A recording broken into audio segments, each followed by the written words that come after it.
Brought you by Meghdoot herbal. मुझे diabetes है। मेघदूत मधुशून्य ये हाई ब्लड शुगर और ब्लड प्रेशर को कंट्रोल तो करता ही है, साथ में ये मुझे काफी एनर्जेटिक रखता है। मेघदूत मधुशून्य खाओ, फिट एंड फाइन हेल्थ बना। नमस्कार, स्वागत है आपका एमपी तक पर। मैं हूं रवीश पाल सिंह। मध्य प्रदेश की राजधानी भोपाल में मॉडल की संदिग्ध मौत के मामले में अब नए खुलासे हो रहे हैं। एमपी तक के हाथ दरअसल मॉडल खुशबू अहिरवार का एक ऐसा आधार कार्ड लगा है जिससे ये पता चल जाता है कि कासिम ने पूरी तैयारी कर रखी थी उसकी धार्मिक पहचान को बदलने की। ये एक्सक्लूसिव तस्वीरें जो आप एमपी तक पर देख रहे हैं, ये खुशबू अहिरवार के आधार कार्ड की कॉपी है। इसमें अगर आप देखें तो खुशबू अहिरवार ने बुर्का पहना हुआ है, यानी जो आरोप खुशबू के परिजन कासिम पर लगा रहे हैं वो आरोप इस फोटो से सच होता हुआ दिख रहा है। आरोप क्या लगाए थे? खुशबू के परिजनों ने आरोप ये लगाए थे कि कासिम ने पहले तो हिंदू नाम से राहुल नाम बता करके खुशबू से दोस्ती की और बाद में जब दोनों के बीच प्रेम परवान चढ़ गया और वो उसके साथ रिलेशनशिप में आ गई, तब जाके खुशबू को यह मालूम चला कि राहुल का असली नाम कासिम अहमद है। उसने ये बात अपनी बहनों को भी बताई थी। जो बहन है खुशबू अहिरवार की, वो बयान देने भोपाल आई थी। ताराबाई उनका नाम है। क्या कुछ कहा उन्होंने अपने आरोपों में, क्योंकि पुलिस को बयान दे चुकी है और इसी बयान के बाद पुलिस ने कासिम अहमद को गिरफ्तार किया है।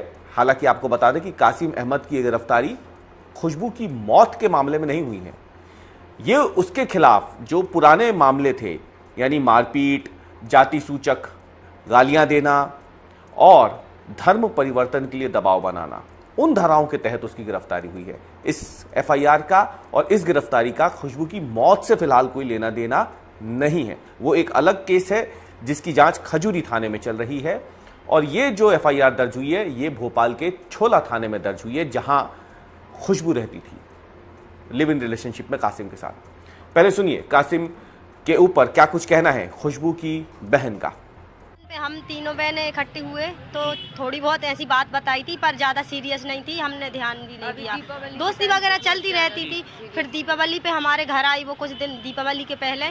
फिर उसने बताई पूरी बात।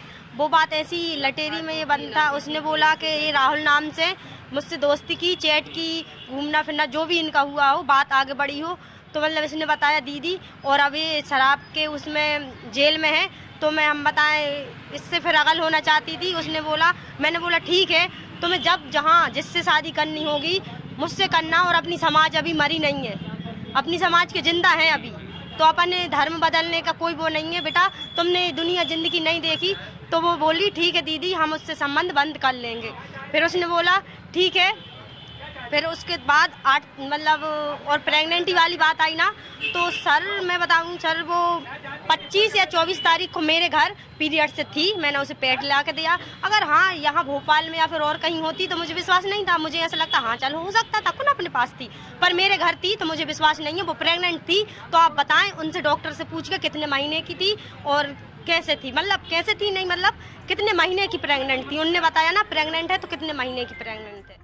तो आपने सुना, जो तारा है वो बता रही है कि कैसे दोस्ती पहले होती है इनकी और उसके बाद ये दोनों प्रेम संबंध में आते हैं। और बहन की अगर माने तो खुशबू को जब ये मालूम हुआ कि कासिम राहुल नहीं है तो उसने उससे दूरी बनानी शुरू कर दी थी। लेकिन राहुल यानी कासिम इस बात पर काफी ज्यादा नाराज रहता था। वो उसके साथ मारपीट करता था, धर्म बदलने के लिए उस पर दबाव बनाता था, और यही बोल करके वो जब दोनों के बीच झगड़ा हुआ, दोनों अलग रहने लगे, तो वो उसको मना करके घर ले आया था मल्टी में, जब ये रिलेशनशिप में रहते थे भानपुर मल्टी में।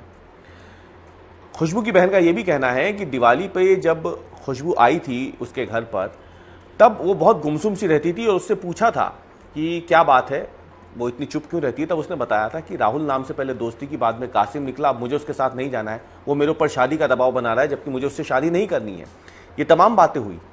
उसकी बहन ने उसे समझाया भी कि तू डर मत, तेरे साथ पूरा परिवार खड़ा है। इसके बाद वो भोपाल वापस आ जाती है और अचानक से एक दिन फ़ोन आता है कि 9 तारीख की रात को कि खुशबू अब इस दुनिया में नहीं है।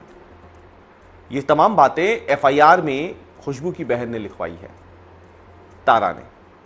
और इसी के बाद पुलिस ने कासिम के खिलाफ एफआईआर दर्ज कर उसे गिरफ्तार कर लिया, अधिकृत रूप से गिरफ्तार कर लिया है। वो 9 तारीख से पुलिस हिरासत में था, लेकिन गिरफ्तारी अब उसकी अधिकृत रूप से बुधवार को हो चुकी है।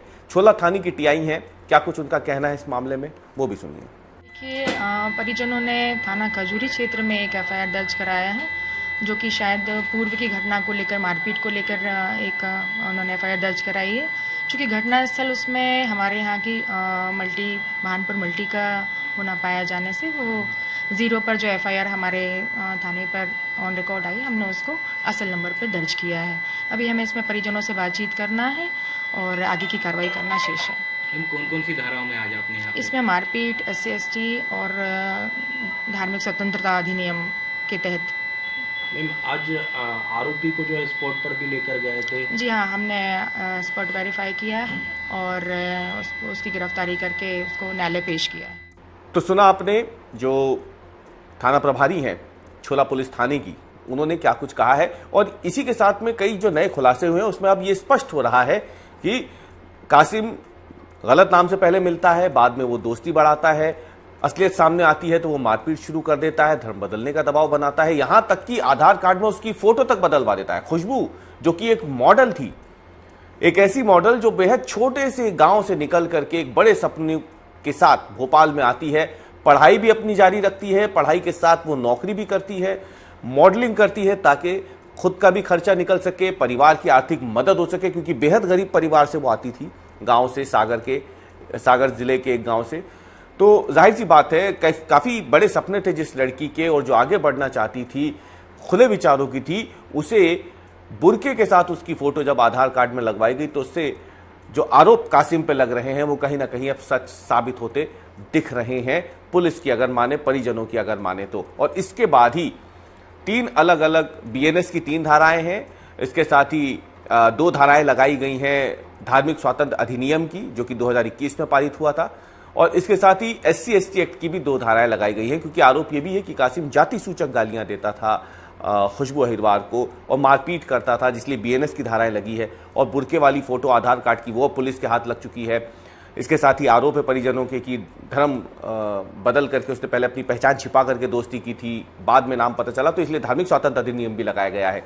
तो कुल मिलाकर के अब कासिम की जो मुश्किलें हैं वो यहाँ पे बढ़ती हुई दिख रही हैं। दूसरी तरफ खुशबू की मौत के मामले की जांच भी तेजी से आगे बढ़ रही है। विस्तृत रिपोर्ट के आधार पर पुलिस अब ये पता लगाने की कोशिश कर रही है कि फैलोपियन ट्यूब जो फट गई थी खुशबू अहिरवार की, जिसकी वजह से इंटरनल ब्लीडिंग होती है और उसकी मौत हो जाती है, आखिर उस ट्यूब के फटने की वजह क्या थी।